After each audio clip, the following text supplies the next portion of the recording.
खुदावंद यीशु मसीह के नाम से आप सबको लाइव शो फजल रबी में खुश आमदीद कहते हैं। मैं हूं आपका मेज़बान दानियाल। हम शुक्र गुज़ार हैं खुदावंद के, जिसने फिर से ये मौका अता फरमाया है कि फिर से उसके कलाम की बातों पर गौर कर सकते हैं।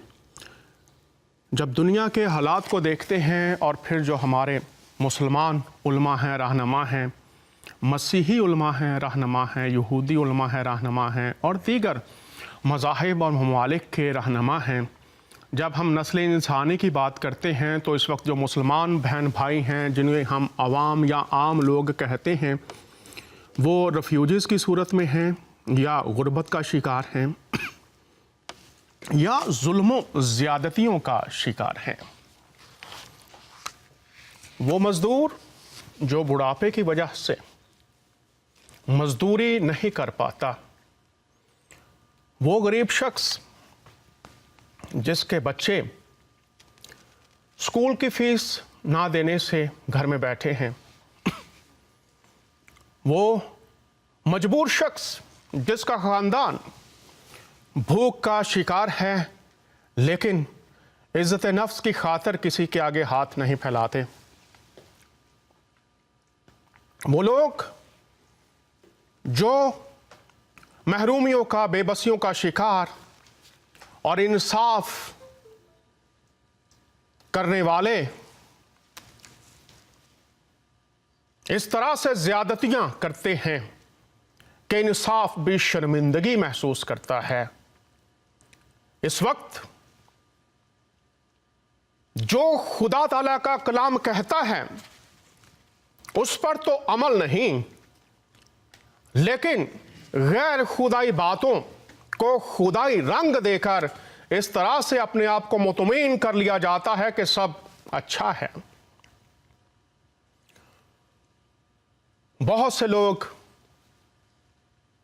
जो इस वक्त मुंतज़िर हैं पूरी दुनिया में, कोई उनका सहारा बने, कोई उनको ढारस दे, कोई उनके लिए एक वक्त की रोटी मुहैया कर दे, कोई उनके लिए इंसाफ की आवाज़ बन जाए, कोई उनके लिए खुदाई कुमक ले आए ताकि जाने कि खुदाई पैरवी के दावेदार हकीकत में मेहरबानी, शफकत, सिला रहमी और खुलूसो मोहब्बत की अमली तस्वीर भी दिखा सकते हैं। गुज़श्ता दिनों से मुख्तलिफ जगहों पर जाने का इत्तफाक हुआ, लोगों से मुलाकातें हुई, मायूसी, आंसू, आहें, भूख, अफलास, नाइंसाफियां देखी हैं। कोई है जो नस्ल इंसानी का दर्द महसूस करे, मज़ाहब, मिल्लत की ऐनकें उतार कर, तासुब की ऐनकें उतार कर आज अमली इंसान की ज़रूरत है। दर्द दिल के वास्ते पैदा किया इंसान को, वरना खुदा के लिए, इबादत के लिए फरिश्ते बहुत थे।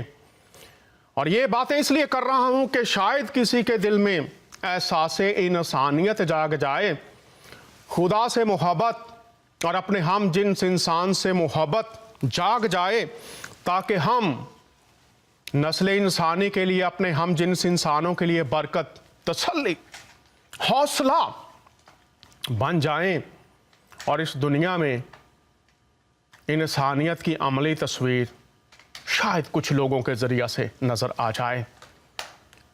मैं खुदावंद का नहायत शुक्रगुज़ार हूँ, उसने ये शो हमें दे रखा है जहाँ हम खुलकर खुदावंद के कलाम की बातों को इल्मुल तफसीर की रोशनी में, इल्हामी असूल जो ज़ाबते हैं सीखने के, उनकी रोशनी में बातों को सीखते हैं। आज का हमारा मौजू है, क्या ईसा मसीह की पैरवी शिरक है। बहुत से मुसलमान बहन भाइयों के चैनल हैं, हिंदू बहन भाइयों के हैं, सिखों के हैं, मसीहों के हैं, और ये अच्छी बात है कि बातें खुल रही हैं।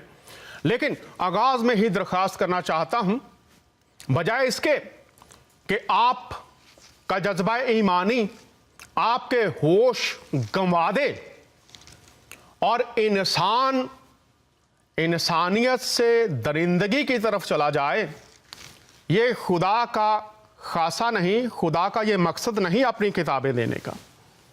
उसका मकसद है कि हम इन कुतुब को सीखने वाले बने जिस तरह से ये किताबें पैगाम देती हैं।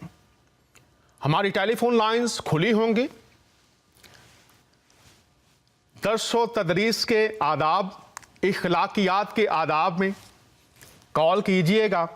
कोई भी सवाल हो, कोई भी बात हो, कीजिएगा और उस पर हम बात भी करेंगे। जब हम इस्लाम की तालीमात की बात करते हैं तो आज जो हमें इस्लामी तालीम नज़र आती है उसमें 4 इमाम हैं जिनकी तकलीद की जाती है। इमाम शाफी हैं, हनीफा हैं, हम्बल हैं, मालिक हैं, और इसके साथ साथ 72 फ़िरके हैं और दीगर कई फ़िरके हैं। उसके बाद हम देखते हैं सूफिया के सिलसिले हैं, बैत की जाती है, उनकी तलकीद है, और इसके साथ साथ बहुत से पीर हमें नज़र आते हैं, बहुत से दीगर असातिज़ा हमें नज़र आते हैं। और इसी तरह अगर हम मसीहत में भी आ जाएं तो बहुत से फ़िरके हैं, बहुत सी तंजीमें हैं, अपना अपना अकीदा है जिसके मुताबिक वो पैरवी करते हैं। चंद आयात आपके सामने पहले रखना चाहता हूं, लेकिन इससे पहले कि वो आयात मैं पढ़ूं, मैं आपके सामने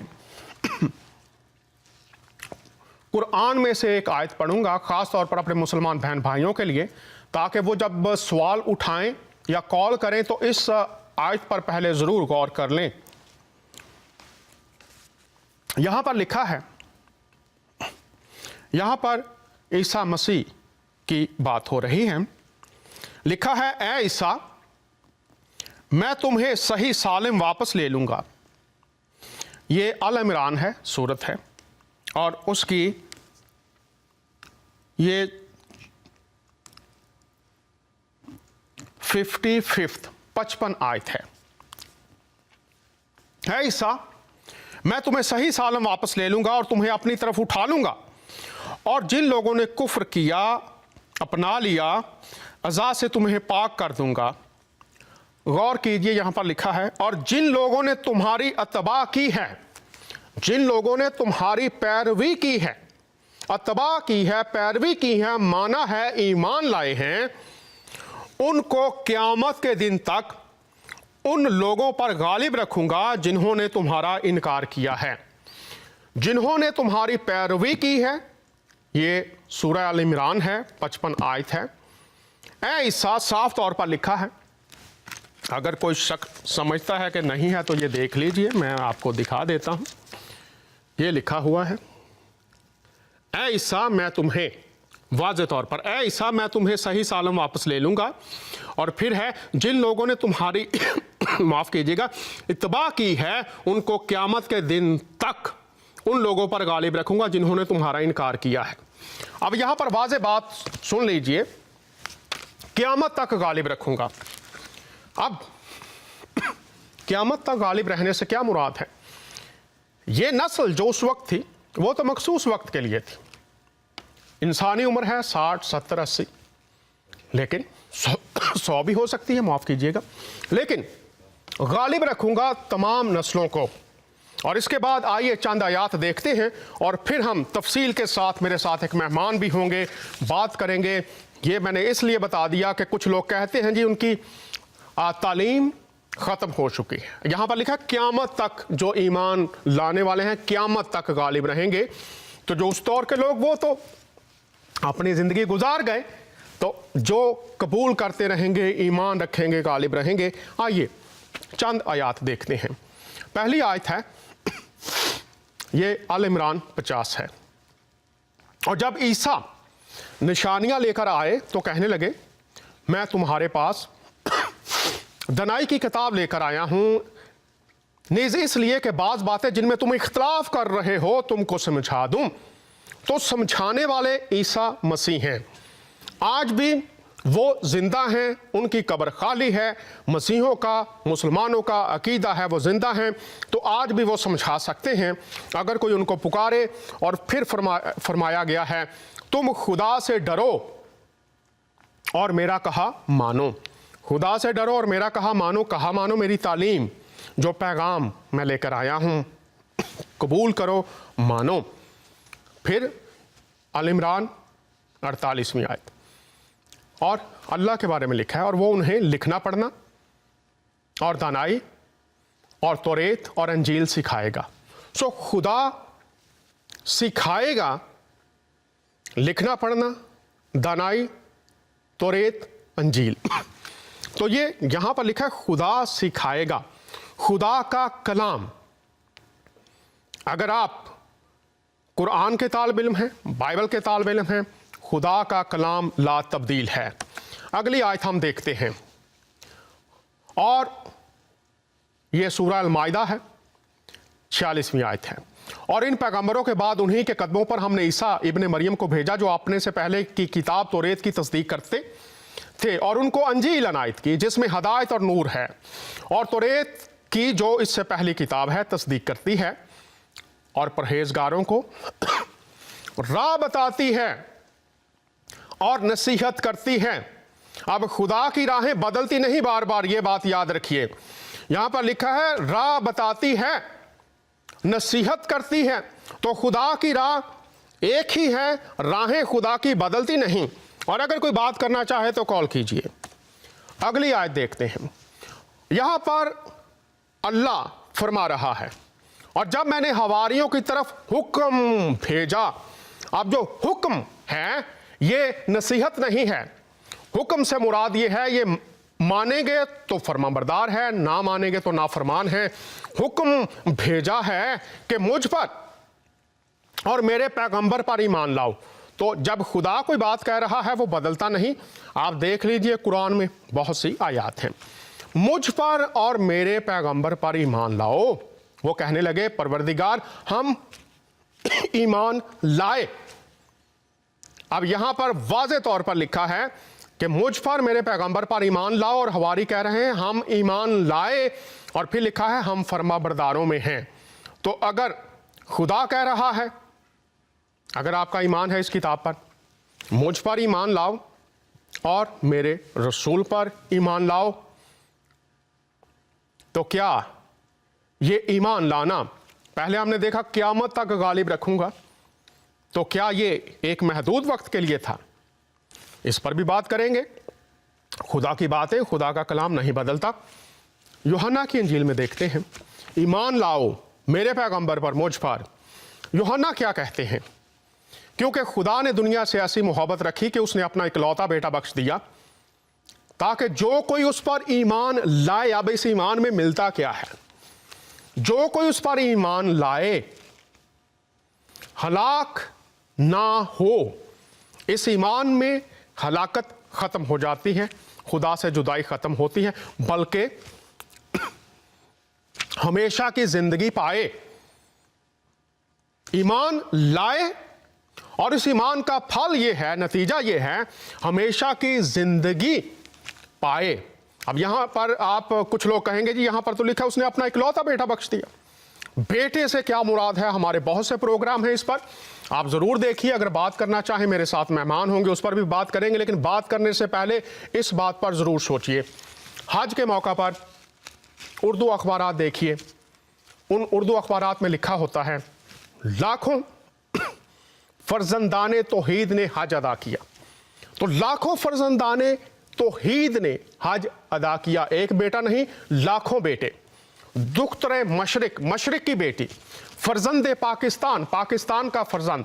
जब आप ये कहते हैं और जब हम यहां पर बेटे की बात करते हैं, तो फिर सवाल उठाने से पहले देखिए आप किन मानों में, जिनसी ताल्लुक में देखते हैं, रूहानी ताल्लुक में देखते हैं या कोई और रिश्ता है नहीं जो इस रिश्ते को, इस ताल्लुक को बयान कर सके जो अल-मसीह को रूह अल्लाह कहा गया, कलमतुल्लाह कहा गया और यहाँ पर बेटे का लफ्ज़ इस्तेमाल हुआ है। ईमान लाए, हमेशा की जिंदगी पाए, ये फल है, ये नतीजा है इस ईमान का। आइए आगे देखते हैं। हुजूर मसीह फरमाते हैं, लूका जब उनके बारे में लिखते हैं कहते हैं क्योंकि इब्ने आदम खोए हुओं को ढूंढने और निजात देने आया है। इस ईमान के वसीला से इब्ने आदम जो खोए हुए हैं, गुनाह में मौत का शिकार हैं, उनको निजात देने आया है। और फिर पौलुस रसूल लिखते हैं ये बात सच और हर तरह से कबूल करने के लायक है कि मसीह यीशु गुनहगारों को निजात देने के लिए दुनिया में आया, जिनमें सबसे बड़ा मैं हूं। और जो लोग जनाब पौलुस की ज़िंदगी से वाकिफ़ हैं, वो एक कट्टर यहूदी उस्ताद था, यहूदी तालीम से वाकिफ़ था, लेकिन उसने मुतालिया किया और हुजूर मसीह को जब इस दुनिया में भेजा गया, उनके वसीला से क्या पैगाम दिया गया, उनके वसीला से नस्ल इंसानी को क्या पेशकश की गई। हम बात कर रहे हैं क्या ईसा मसीह की पैरवी शिरक है। मुतारफ करवाना चाहता हूं दौरे हाजरा के उर्दू स्कॉलर्स में से एक बड़ा नाम, हमेशा बड़ी इज्जत की बात समझता हूं, हमारे साथ शरीक होते हैं जनाब मोहतरम प्रोफेसर असगर अली साहब। असगर भाई, आपको खुश आमदीद कहते हैं, कैसे हैं आप? आपकी बहुत बहुत शुक्रिया और खुदा के फजल करम से खैरियत से हैं। फिर से एक बार आपकी शुक्रिया मदऊ करने के लिए, अपने प्रोग्राम में शामिल करने के लिए। आपका अपना प्रोग्राम है, पूरी दुनिया में जो लोग देख रहे हैं आप सबका अपना प्रोग्राम है। तो प्रोफेसर साहब, मौजू है कि पीरों की पैरवी है, इमामों की पैरवी है, और उसके बाद हम देखते हैं मुख्तलिफ सूफियाँ हैं, उनकी पैरवी है। जब हुजूर मसीह की बात आती है तो शिरक साथ जोड़ दिया जाता है। पहली बात, शिरक क्या है? कबल इस्लाम, कबल मसीहत, इसका तस्वुर क्या था, और आज मसीहत में और इस्लाम में शिरक क्या है, इसको कैसे समझा जाए? जी, और इसके लिए हमें कम से कम 6 बातों को देखना पड़ेगा और तब हम किसी मुकम्मल एक फैसलाकीन फैसले पर पहुंचेंगे। और वो ये है कि पहले अगर हम अरब की हालात को देखें जहाँ पर 360 माबूद थे, और उस हालात में अगर कोई कहे कि भाई शिर्क क्या है, तो सिंपली उसका मायने ये था कि अगर आप खुदा को छोड़ किसी और की इबादत करें तो वो मुशरिक कहलाते थे। लेकिन जब आप किताब मुकद्दस के रोशनी में पढ़ेंगे कि किताब मुकद्दस में नबियों का क्या तालीम है, जो खासतौर से यरूशलेम के अंदर पैगंबर लोग थे जिन्होंने खुदा के बारे में दावत दी थी, तो उन्होंने मुशरिक से क्या मुराद दिया था। लेकिन इससे पहले कि हम जवाब को देखें, आइए देखें कि अहले इस्लाम में ही बहुत सारे ऐसे ग्रुप के लोग हैं, आपने पहले उनका कुछ लोगों का नाम लिया कि जिनकी लोग पैरवी करते हैं, और आपको मालूम है कि उनमें से खासतौर से कुछ लोग बहुत फेमस हैं और जो आजकल हैं, जैसे एक है अहले कुरान। आपको मालूम है कि ये अहमद साहब थे, एक इजिप्शियन से स्कॉलर, और इन्होंने कहा कि हम इस्लाम के अंदर किसी भी ऐसी चीज को नहीं मानेंगे जो कुरान के अंदर नहीं है, हम सिर्फ उन्हीं बातों को मानेंगे जो कुरान के अंदर है। और खासतौर से उन्होंने हदीस का इनकार कर दिया और इन्हें कहते हैं अहले कुरान, इनके फॉलोवर्स को। अब कुछ लोग उनके बाद उन्हीं को मानना शुरू कर दिए। लेकिन उसके बाद एक और ग्रुप है जिसका नाम है अहले हदीस, आपने सुना होगा, नामों से वाकिफ होंगे। और अहले हदीस जो थे, इनके जो मानने वाले हैं, खासतौर से आपने सुना होगा वहाब बिन मंबा। तो ये मोहम्मद इब्ने अब्दुल्ला वहाब जो थे, ये 1703 से लेके 1792 में थे, और इन्होंने कहा कि हम इस्लाम के सिर्फ उन्हीं बातों को लेंगे जो हदीस में है एंड सीरत रसूलुल्लाह में है। तो एक तरीके से ये अहले कुरान के थोड़े से खिलाफ में है या उनसे हटकर हैं, और इनका ये दावा है कि नहीं, हम सिर्फ उन बातों को लेंगे जो हदीस के अंदर मुंदर्ज है। और कुछ दिनों के बाद लोग इनको मानने लगे और आज इनको वहाबिज़्म भी कहा जाता है कि ये वहाबी लोग हैं। इसके बाद आपको मालूम है कि एक और जनाब थे जिन्होंने कायम किया जमात-ए इस्लामिया, और जो जमात इस्लामिया थे अबू अला मौदूदी थे, और इन्होंने जो जमात इस्लामिया को कायम किया, कुछ दिनों के बाद लोग इनको ही मानना शुरू कर दिए। और आपको मालूम है कि ऐसे बहुत सारे लोग, जैसे तबलीगी जमात है, मोहम्मद इलियास साहब ने इसको फाउंड किया था, कादियानी है, गुलाम अहमद कादियान हैं जो अहमदिया मूवमेंट के हैं। और आपने कहा कि सूफियों में खासतौर से दो बड़ा घराना है, एक कहते हैं गौसिया घराना जो गौस पाक के मानने वाले लोग हैं, और एक है चिश्तिया घराना जो हिंदुस्तान में है। और इनके अंदर ऐसे सैकड़ों सूफी लोग हैं। अब लोग इनकी पैरवी करते हैं, लेकिन जब लोग इनकी पैरवी करते हैं और उनसे पूछिए कि क्या ये मुशरिक हैं, क्या ये शिर्क करते हैं, तो लोग जो समझते हैं, जो जानते हैं, वो कहेंगे कि नहीं। और पूछिए सवाल क्यों नहीं, तो कहेंगे कि नहीं, ये लोग भी उन 4 इमामों का जिनका आपने नाम लिया है, कहीं न कहीं उनसे अपने ज़िंदगी के किसी हिस्से में मुतासिर थे, अपने हालात से मुतासिर थे, और इसीलिए उन 4 इमामों को ये लोग मानते थे। तो अब इनके मानने वाले गलत हैं, उनका तरीका गलत नहीं था।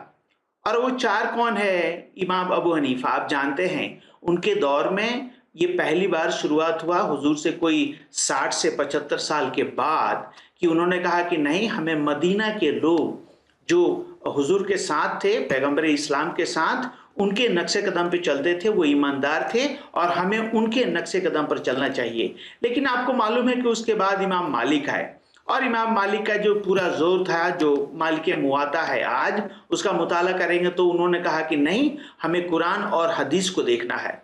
तो उन्होंने कहा कि मदीना के लोगों का पैरवी आपको नहीं करना है, सिर्फ आपको हदीस और कुरान की पैरवी करना है। और आपको मालूम है कि उसके बाद इमाम शाफी आए, जो हारून अल रशीद के दौर में खासतौर से जो अब्बासी डायनास्टी है, एक सुप्रीम जज ठहराए गए थे, और उन्होंने उसूल फ़िक़्ह का किताब लिखा। और उनका ये मानना था कि नहीं, हमें कहीं न कहीं हुजूर और उनके तालीमात के ऊपर चलना है। लेकिन आपको मालूम है कि उसके बाद इमाम हम्बल आए। तो ये 4 जो खासतौर से इमाम रहे, इनके ज़िंदगी में कुछ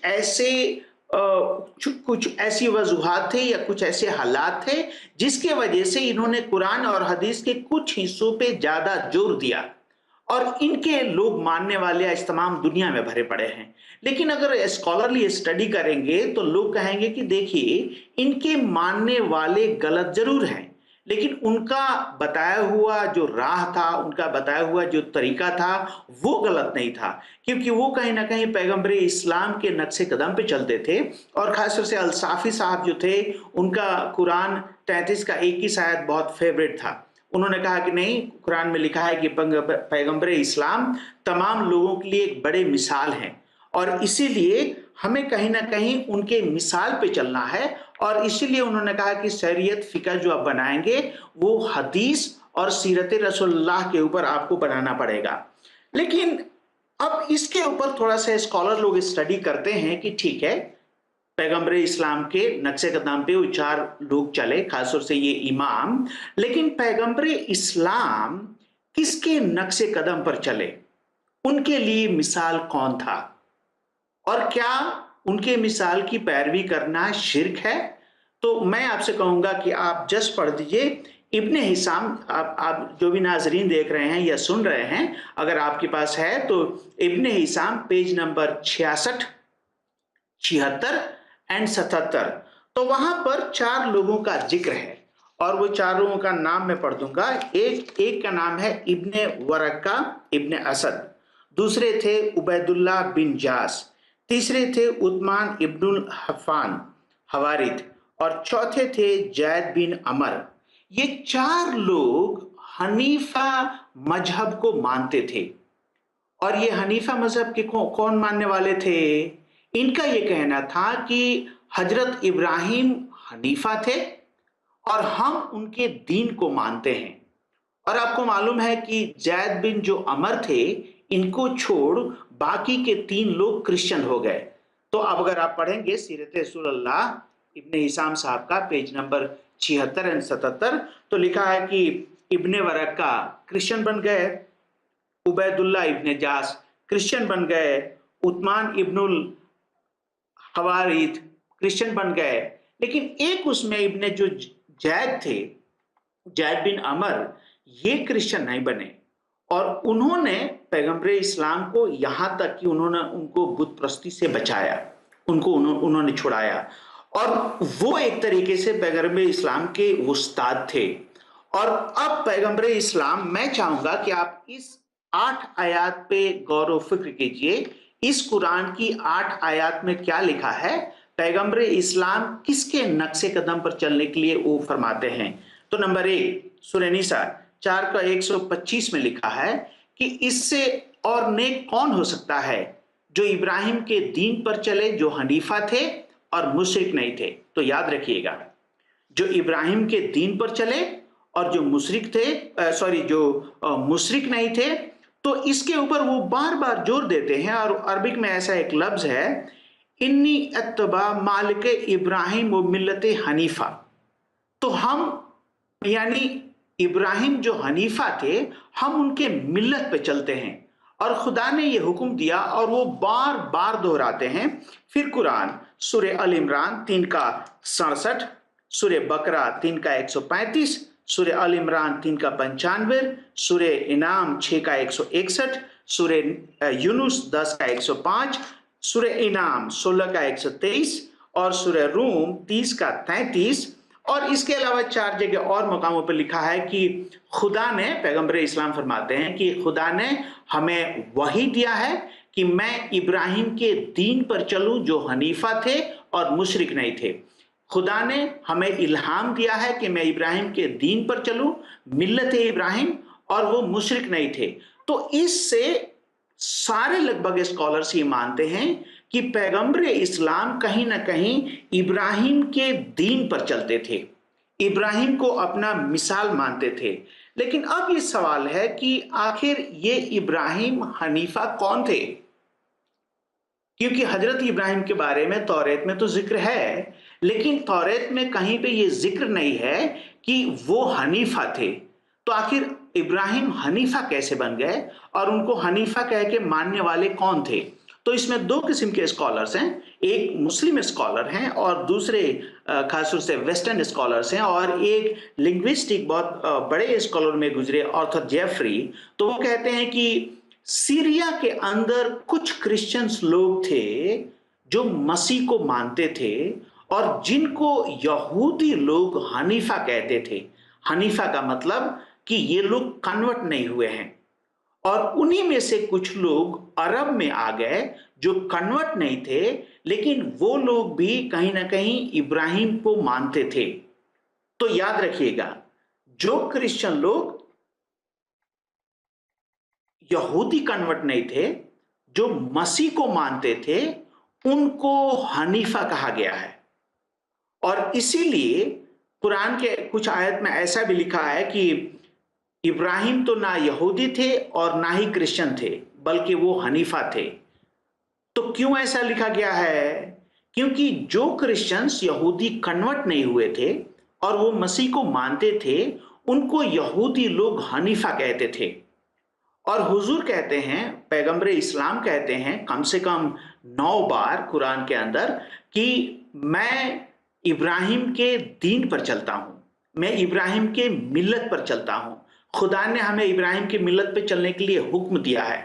तो अब पता चलता है कि यस, आज जो कुछ सहबान हैं, चाहे वो तौहीद जमात वाले हों या तबलीग जमात वाले हों या जमात इस्लामिया वाले हों या वहाबी इज़म हो या देवबंदी हो या सूफी हो, ये तमाम लोग कहीं ना कहीं इन 4 खलीफाओं के ऊपर मुतासिर हैं, उनको ये मानते हैं। लेकिन 4 जो खलीफा थे वो कहीं ना कहीं पैगंबर इस्लाम के एग्जाम्पल को मानते हैं, उनके मिसाल को मानते हैं, और उनके जिंदगी के कुछ एरिया में उन्होंने जोर डाला था।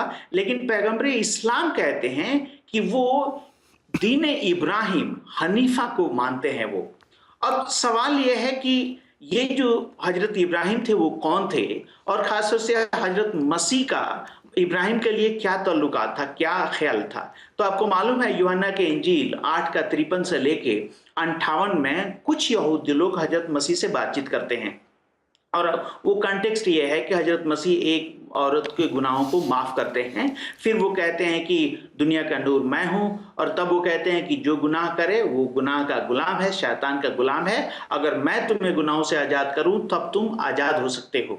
और इसके बाद से यहूदी कहने लगे कि आप अपने बारे में क्या ख्याल रखते हैं, आप अपने आप को समझते क्या है। तमाम नबी थे वो मर गए, और आप तो ऐसी दावा करते हैं कि जो आप पे यकीन करे वो मरेगा नहीं। आप ऐसी दावा करते हैं कि खुदाई कर सकता है। और तब यहां पर हजरत ईसा यानी खुदावन यीशु मसीह कहते हैं कि मैं तुमसे सच कहता हूं, इससे पहले कि इब्राहिम हुआ मैं हूं, और इब्राहिम ने मेरे दिन को देखा था। अब अगर इसी यूहन्ना के इंजील में आप पढ़ेंगे 13 का 15 से लेकर 17 में, तो हजरत मसीह एक बात कहते हैं। क्या वो कहते हैं कि मैंने तुम्हारे लिए एक मिसाल रखा है, और अगर तुम इसे करो, मेरे नक्शे कदम पे चलो, तब तुम मुबारक हो। तो अब सवाल यह है कि हजरत मसीह का मिसाल क्या है, और हमें किसके नक्शे कदम पे चलना है, या हजरत मसीह के नक्शे कदम पे हम चलते हैं तो इससे बाइबल में मुराद क्या है, बाइबल में इसका मायने क्या है। तो पहले हम बात बता दें कि हजरत मसीह खासतौर से 8 बातों के लिए मिसाल काम करते हैं, और वो मिसाल पे चाहते हैं कि हम और आप उनके नक्शे कदम पर चलें। तो नंबर 1, खुदावंद मसीह खुद कहते हैं यूहन्ना लूका के इंजील 10 का 1 से लेके 5, 17 से लेके 23 में, और पहला यूहन्ना 3 का 5 और 3 के 8 में लिखा है कि तुम जानते हो, यानी मसीह इसलिए आए कि शैतान के कामों को खत्म करें। और हजरत मसीह कहते हैं कि मैंने तुम्हें हुक्म दिया है कि शैतान को अपने पैरों तले रौंद दो, और कुछ भी तुम्हारा नुकसान नहीं होगा। तो एक हजरत मसीह की पैरवी हमें क्यों करना है? अगर कहीं ना कहीं आप या कोई हो जो आपके जानने वाले हैं, अगर वो शैतान से मुलब्बस हैं, जिन परेद से मुलब्बिस हैं, तो याद रखिएगा कि केवल हजरत मसीह ही आपको उस पर गलबा हासिल कर सकते हैं। हजरत मसीह ही आपको उस पर फतह दे सकते हैं। नंबर 2, खुदावंद मसीह खुद कहते हैं, आपको मालूम है मरकुस के इंजील 10 के 45 में और कई सारे जगहों पे वो कहते हैं कि इब्ने आदम यानी मैं इसलिए नहीं आया कि लोग मेरी खिदमत करें, मैं अपनी जान उनके फिदिये के लिए दूं। तो दूसरे लफ्जों में हजरत मसीह हमें गुनाहों से माफी देते हैं। और मरकुस आपको मालूम है 2 का 1 से लेके 11 में लिखा है कि एक उन्होंने लकवे कुमारों को देखा और कहा कि ए बेटा तेरे गुनाह माफ हुए, और अपने खाट उठाकर चल फिर। तो एक ना केवल वो सिफा बख्शते हैं बल्कि वो अख्तियार रखते हैं, और तब वो कहते हैं कि तुम ये समझो कि मुझे इब्ने आदम को गुनाह माफ करने का अख्तियार है। तो दूसरा जो हजरत मसीह आते हैं, हम उनकी पैरवी क्यों करते हैं? क्योंकि वो हमारे गुनाहों की माफी देते हैं। नंबर 3, आपको मालूम है कि मौत एक ऐसा चीज है जो सबको अपने सिकंजे में ले लेती है, लेकिन हजरत मसीह कहते हैं यूहन्ना 5 का 24 और 25 में, मैं तुमसे सच सच कहता हूं, जो कोई मुझ पे यकीन करे वो नहीं मरेगा, और अगर वो मरे भी तो मैं उसे जिंदा कर दूंगा। और उसी यूहन्ना 11 का 1 से लेकर 44 में पढ़िए, तो लाजरस जो मर गया 4 दिन के बाद खुदावंद मसीह ने उसको जिंदा किया।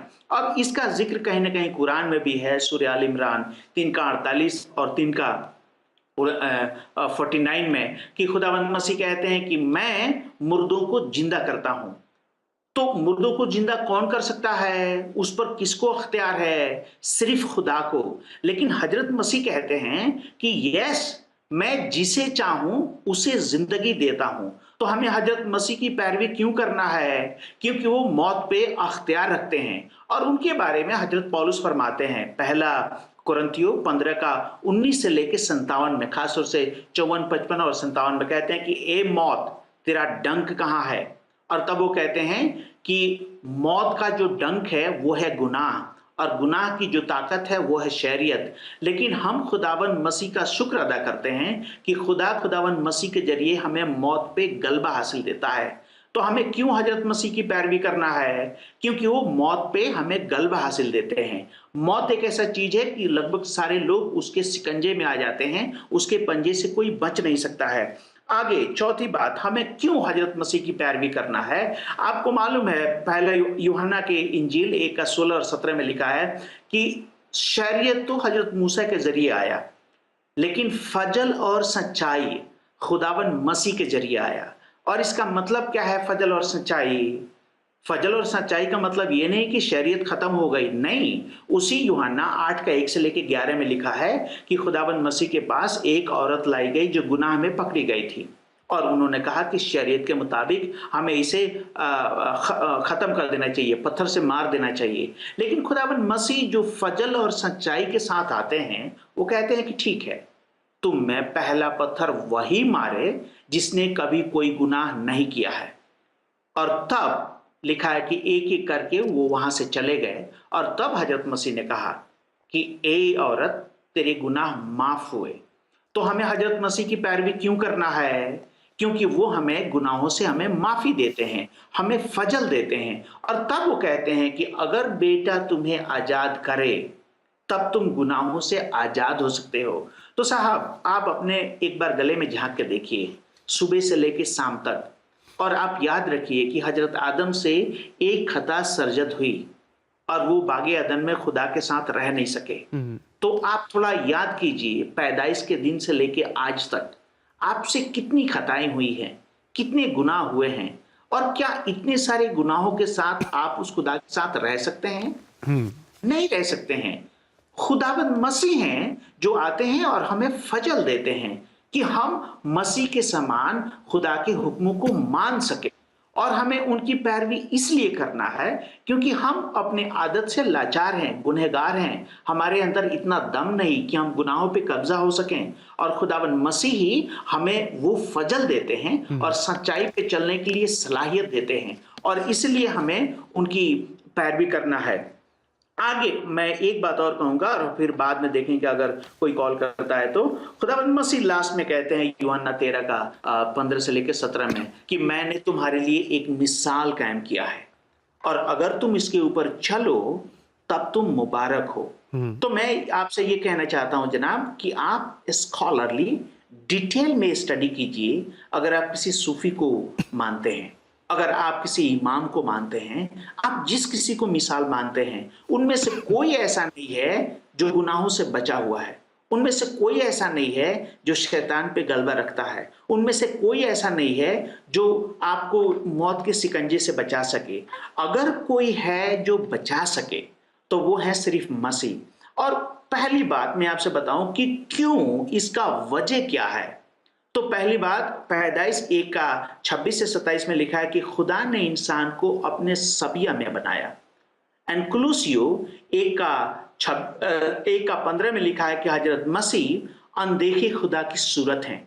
और इसीलिए यूहन्ना के इंजील उसका 14 का 6 से लेकर 9 में जब खुदावन मसीह ने कहा कि राह, हक और जिंदगी मैं हूं, तो एक हवारी ने कहा कि खुदावन, हमें तो ये नहीं मालूम कि आप कहां जा रहे हैं, आप हमें बाप को दिखा दीजिए तो वो हमारे लिए काफी होगा। और खुदावन मसीह ने कहा कि तू ऐसा क्यों कहता है, जिसने मुझे देखा है उसने बाप को देखा है। तो खुदावन मसीह वो अनदेखे खुदा की सूरत हैं जिनके सबिया पर हमें बनाया गया था। और क्योंकि हम उनके जेरक्स कॉपी हैं, हम किसी पॉलिटिकल लीडर के जेरक्स कॉपी नहीं है, हम किसी फिलोसोफर के जेरक्स कॉपी नहीं है, हम किसी रहनुमा के स्वरूप में नहीं बनाए गए हैं, हम सिर्फ मसीह के स्वरूप में बनाए गए हैं। और इसीलिए हमें उनकी पैरवी करना है। अब इसके लिए हदीस में लिखा है, अगर आप पढ़ेंगे तो हदीस में लिखा है, मैं बता दूं आपको, सही अल बुखारी वॉल्यूम 8 हदीस नंबर 246 सुन सकते हैं आप। सही अल बुखारी वॉल्यूम 8 हदीस नंबर 246, सही मुस्लिम हदीस नंबर 6809, हदीस नंबर 6325।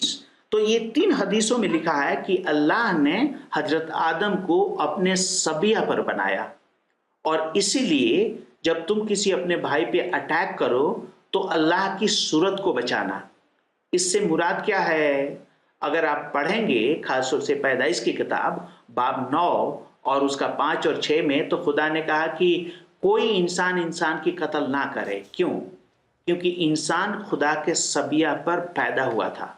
तो कहीं ना कहीं ये हदीस में भी मुंदरज है। तो क्योंकि हम मसीह के शक्ल में बनाए गए हैं, और इस्लामिक उलमा कहते हैं शक्ल का मतलब क्या है, आदम को खुदा ने अपने सबिये में बनाया, इसका मतलब क्या है, वो दो मायने बताते हैं। नंबर एक, वो कहते हैं कि खुदा की कुछ ऐसी जातु सिफात है, जैसे खुदा सुनता है, खुदा देखता है, खुदा अक्ल रखता है, तो ये सलाहियत इंसान के अंदर भी है। और दूसरा वो कहते हैं इससे मुराद ये है कि खुदा ने जो इंसान को पैदा किया था तो उसमें कुछ ऐसी सलाहियत दी है जो किसी जानवर में नहीं है, वो सिर्फ खुदा में है और इंसान में, और इसलिए हजरत आदम खुदा के सबिया पर बनाए गए हैं। बहुत शुक्रिया। ये बात बाइबल में है। यस जनाब। बहुत शुक्रिया प्रोफेसर साहब, आपने तफसील के साथ ये बात बयान की है। अब यहाँ पर मैं अपने तमाम मुसलमान बहन भाइयों से भी दरख्वास्त करना चाहता हूँ कि कुरान ये बात फरमाता है कि किसी भी बात को सच्चा मानने के लिए 4 गवाह होने चाहिए और उनकी गवाही मोतबर मानी जाए। अगर आपका ईमान है कि 4 इल्हामी कुतुब आप मानते हैं तो ज़रूर है। हम सच्चाई की तलाश में या जो कुछ बयान किया गया है उसकी परख और जांच के लिए हवाला जात दीगर कुतुब से भी तलाश करें और देखें कि वहाँ पर पैगाम खुदा क्या है। प्रोफेसर साहब बहुत शुक्रिया, आपने ये बात बहुत तफसील के साथ बयान की। अब मैं आपको एक क्लिप दिखाना चाहता हूँ। बहुत से लोग जो कहते हैं कि दीगर, ख़ास तौर पर हमारे जो मुसलमान बहन भाई हैं, कि दीगर लोग शिरक करते हैं। दौरे हाज़र के मुस्लिम उलमा क्या कहते हैं, शिरक का शिकार कौन है? आइए देखते हैं और सुनते हैं इस क्लिप में दौरे हाज़र के एक हमारे मुस्लिम उलमा में से एक। शिर्क का ये हाल हो चुका है, शिर्क का ये आलम हो चुका है कि तौहीद, अफसोस के साथ कह रहा हूँ, तौहीद शिर्क हो चुकी है और शिर्क तौहीद की जगह ले चुका है। आज बहुत सारी बार मुसलमान की पहचान उसके शिर्क की वजह से होती है, उसकी तौहीद की वजह से नहीं होती। मालूम, उसकी मोनोथिज्म की वजह से, वो एक अल्लाह को मानता है, उसकी परस्तिश करता है, उसकी इबादत करता है, उसकी बंदगी करता है, उसके सामने झुकता है, उससे मांगता है। इस मामले में हमारी पहचान नहीं है। हमारी पहचान हमारे शिर्क की वजह से है कि अगर कोई कहे आप मुसलमान है तो दूसरा इंसान जो गैर मुस्लिम है कभी बार गले की तरफ देखता, हाथ की तरफ देखता, आप बोलते मैं क्या बात है, आप क्या चेक करें? नहीं, आपने मुसलमान का, लेकिन तावीज़ तो एक भी नहीं दिख रहा आपके पास। ये कैसे, हाउ इज इट पॉसिबल, ये कैसे मुमकिन हो सकता है आप मुसलमान और तावीज़ नहीं? आप देखिए मुसलमान बड़े बड़े स्टार्स को जो किसी भी फील्ड या किसी भी फ़न के माहिर हैं, मगर इसके आपको नज़र नहीं आएंगे। या फिर आम मुसलमानों की हालत देख लीजिए, जिनको मुशरिकीन देख रहे हैं, बुत परस्त देखते हैं, गैर मुस्लिम देखते हैं, शनाख्त इसी चीज़ की वजह से। तो गोया जिस दीन की पहचान तौहीद की वजह से थी, जो दीन दुनिया में तौहीद फैलाने आया था, आज उसकी पहचान, उसके मानने वालों की पहचान, अफसोस के साथ कह रहा हूँ, उनके शिर्क से हो रही है, उनकी तौहीद से नहीं। हालात ये थे, ज़माना ये था, हालात ये गुजरे हैं कि मुसलमान अपनी तौहीद के लिए पहचाने, जाने और माने जाते थे। ये वो कौम है जो अपने खालिक, पालनहार, पैदा करने वाले की सिर्फ इबादत करती। लेकिन आज अफसोस साथ कह रहा हूँ, हमारी पहचान हमारे शिर्क से हो रही है। ये इस्लामिक रिसर्च सेंटर इंडिया से जो हज़रत आपके साथ मुखातिब थे इस क्लिप में, उन्होंने आपके सामने बातें रखी हैं। हमारे साथ एक कॉलर हैं, आइए उनसे बात करते हैं।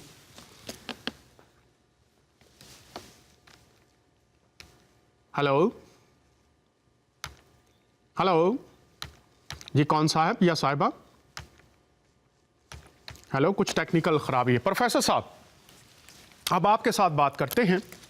आपसे मैं दरख्वास्त करूंगा कि ये बताइए, बहुत से लोग कहते हैं कि हमारा ईमान मसीह के बगैर मुकम्मल नहीं है।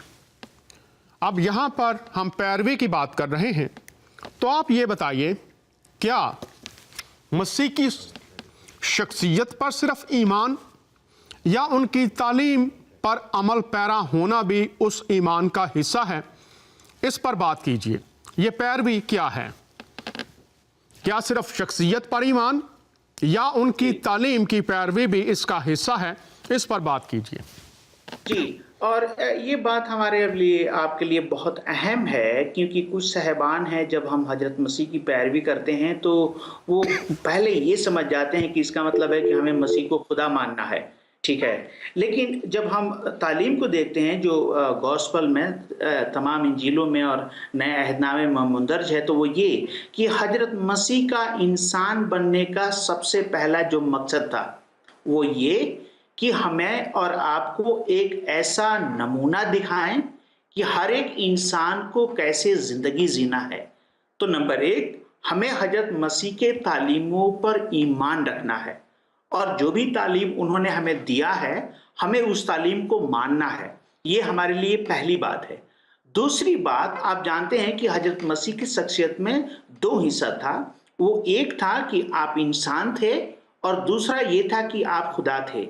लेकिन मैं यहाँ पर आपको 10 बातें बताना चाहूँगा, अगर कोई कॉल ना करे तो, कि यहोवा खुदा कुछ अपने लिए कुछ ऐसी खास क्लेम करता है, दावा करता है जो सिर्फ ये उसी को है।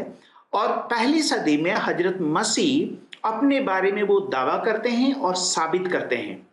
और तीसरा, हम देखते हैं कि वो खूबी अल्लाह ताला को, यानी पैगंबर इस्लाम ने अपने खुदा को 600 साल के बाद जब इस्लाम आया तो उन्होंने अल्लाह ताला को दिया है। तो मैं आपसे कहना ये चाहूँगा कि देखिए, जो यहोवा खुदा को इस्राएल के नबियों ने जो खूबी दिया है, ठीक है, वैसी खूबी हजरत मसीह अपने लिए दावा करते हैं पहले सदी में। अब हजरत मसीह ने इस्लाम को देखा नहीं था, तो वो ऐसी तालीम क्यों देंगे? और 600 साल के बाद कुरान में ये दर्ज है कि वो दावा इस्लाम का खुदा यानी अल्लाह ताला करता है। और मैं चाहूँगा कि अगर ये आपका पहला सवाल क्लियर हो गया है कि यस, हमें सबसे पहले हजरत मसीह के तालीम को मानना है, और दूसरी बात कि हजरत मसीह की जो शख्सियत है उसमें दो हिस्सा है, उनकी एक इंसानियत है और दूसरी उनकी एलोहियत है। तो उनकी पैरवीकार जो हमें बनना है वो उनके इंसानियत की पैरवीकार हमें बनना है, उनकी तालीम की पैरवीकार बनना है, क्योंकि आप इंसान बनकर के आए थे और इंसान बनकर के ये नमूना आपने इसलिए दिखाया कि हम और आप वैसी जिंदगी जी सकते हैं। हमारे आपके लिए ये मुमकिन है कि हम पाक जिंदगी जिएं, हम अपने दुश्मनों से मोहब्बत रखें, हम एक दूसरे को माफ करें, हम भी एक दूसरे की जिंदगी के लिए मदद करें और हम एक दूसरे के साथ मिलकर के रहें, जो खासतौर से हजरत मसीह का तालीम था और उनका नमूना भी था। उन्होंने कहा कि इस दुश्मनों से मोहब्बत करो, और सलीब पर से उन्होंने दुआ किया कि ऐ खुदा बाप, इन्हें माफ कर दे, ये नहीं जानते हैं ये क्या कर रहे हैं। तो हजरत मसीह ने जो जिंदगी बसर की है हमारे लिए एक नमूना पेश किया है इंसानियत के नाते, और सबसे पहला हमारा फर्ज है कि हम उस हजरत मसीह के तालीम को मानें और उनके इंसानी उस नक्शे कदम पर चलें, उनकी पैरवी करें, ये जानते हुए कि यस, खुदाबंद मसीह के फजलो करम से ये मुमकिन है कि हम उनकी तालीमों को मान सकते हैं और उनके जैसे जिंदगी बसर कर सकते हैं। क्या आपका सवाल क्लियर है? अभी बात है ये लाइव शो फजल रबी में आपको खुश आमदीद कहते हैं। बात कीजिए, आप ऑन एयर हैं। हेलो जी, बात कीजिए, आप ऑन एयर हैं। हेलो, हाँ जी, दरअसल मैं फरहान खान बोल रहा हूँ पिशावर से। जी जी जी मोहतरम, आपको खुश आमदीद कहते हैं। आप बोलिए, बात कीजिए। हाँ जी, डॉक्टर साहब, मैं फरहान खान बोल रहा हूँ। ये आपका प्रोग्राम में देख रहा था, बहुत अच्छा प्रोग्राम है, और ये इससे तो बंदे का ईमान ताज़ा हो गया जी। ये जो आज शिर्क के ऊपर आपने तो ये प्रोग्राम किया जी, बहुत शुक्रिया। कोई सवाल पूछना चाहेंगे हमारे मेहमान से आप? देखिए डॉक्टर साहब, आपका तो इतना जामिया प्रोग्राम था कि सवाल पूछने की कोई गुंजाइश ही नहीं है जी। बड़ा बेहतरीन प्रोग्राम है, इससे तो ईमान बंदे का ताज़ा हो गया जी। बहुत शुक्रिया, आपने हमें टेलीफोन किया। खुदामंद आपको बरकत दे और आपके ख़ानदान को बरकत दे, अपनी पनाह में रखे, ये हमारी दुआ है। कॉल करते रहिए हमें। बहुत शुक्रिया आपकी पसंदीदगी के लिए। जनाब प्रोफेसर साहब। जी जनाब। प्रोफेसर साहब जी, अब आप ये बताइए, ये जो तालीम है मसीह की, जी उसकी पैरवी आपने कहा ज़रूरी, आपने फरमाया उनकी शख्सियत पर ईमान लाना ज़रूरी। जी इसकी अमली सूरत क्या है? जी जी इसकी अमली सूरत जी कैसे? अब देखिए, इस बात को खासतौर से दो जो मुसन्निफ हैं नए अहदनामे के, वो लोग कोट करते हैं। एक हजरत पौलुस कुरिन्थियों के खत में वो कहते हैं कि मैं जैसे मसीह की सी चाल चलता हूँ, तुम मेरी जैसी चाल चलो। और कुरिन्थियों के खत में अगर आप पढ़ेंगे, दोनों कुरिन्थियों का खत में, तो वो बताएंगे आपकी कौन सी चाल। तो बाब 1 और 2 में वो कहते हैं कि क्या तुम इतने नादान हो, क्या तुम नहीं समझते हो। और फिर 3 और 4 में कहते हैं कि इनके अंदर आपस में बहुत मुख्तलिफ है। और वहाँ पे मसीह का नमूना ये है, वो कहते हैं कि तुम में कोई कहता है कि मैं पौलुस का हूँ, कोई कहता है कि मैं अपुल्लोस का हूँ। क्या मसीह बट गए हैं? नहीं। क्या पौलुस या अपुल्लोस तुम्हारे लिए सलीब पर चढ़े? नहीं। तो एक वो कहते हैं कि तुम आपस में इत्तेहाद से रहो। दूसरी जब और 5 और 6 में पढ़ेंगे तो वहां पे लिखा है कि उनके अंदर कुछ ऐसे शख्स थे जो जिनाकार थे, हरामखोर थे और बदकार थे, और इसलिए वो कहते हैं कि तुम ऐसे बदचलनी से बाज आओ। फिर बाब 6 में वो कहते हैं कि क्या जिसने मसीह में बपतिस्मा लिया, क्या वो अपने पुराने इंसानियत को दफन नहीं कर दिया? और अगर वो उठा है बपतिस्मा में तो वो नई इंसानियत को पहनता है।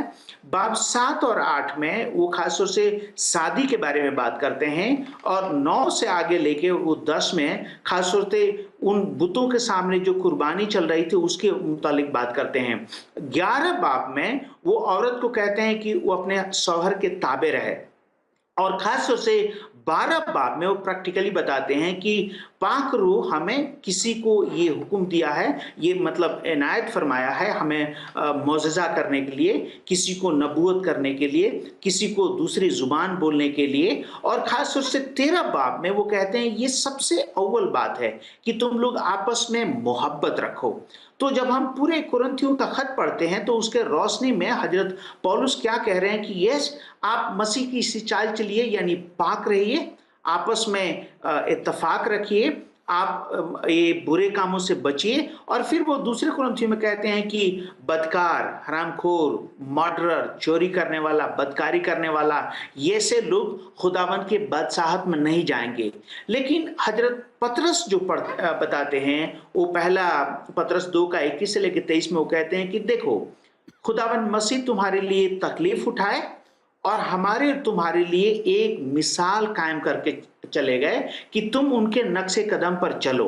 तो जो आपने सवाल किया था कि यस, हजरत मसीह ने जो हमें तालीम दिया है या हमारे लिए जो एक नमूना रास्ता पेश किया है, उसके लिए सबसे पहला जो मकसद था हजरत मसीह का, वो ये कि हजरत मसीह की सी चाल चलिए आप, उनकी पाकीजगी में। और जब हम 4 इंजील पढ़ते हैं तो आपको मालूम है कि हजरत मसीह गुनाहों से पाक थे, और इसी बात को वो कहते हैं यूहन्ना 8 के 46 में कि तुम में कौन है जो मेरे गुनाहों को साबित कर सकता है। और आप सोचिए हजरत मसीह ने किन से कहा?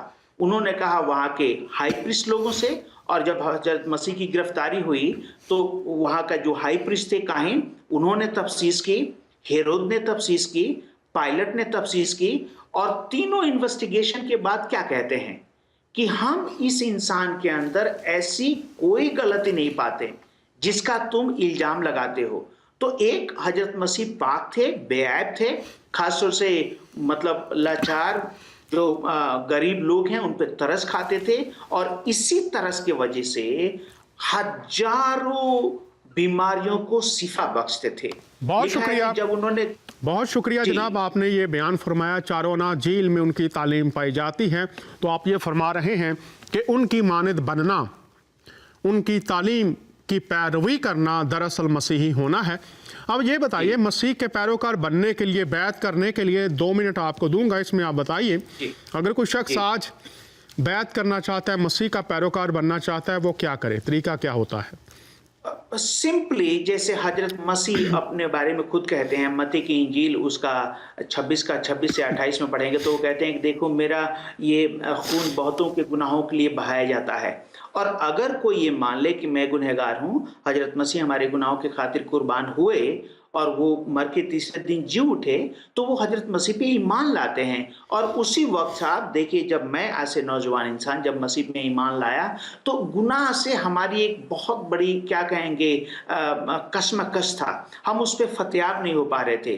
लेकिन जब हजरत मसीह पे हम ईमान लाए और उनसे दुआएं की और अपने तमाम उन गलतियों को, अगलात को, अपने गुनाहों को उनके सामने माना, तब एक दिन रात को 2 बजे कुछ ऐसा हमारे ऊपर आया जैसे रिमझिम बारिश बरसता है, जैसे ड्रिजलिंग होता है, और हमें एक ऐसा उन्होंने ताकत अता फरमाया कि मैं गुनाहों पे कब्जा आ सकूं।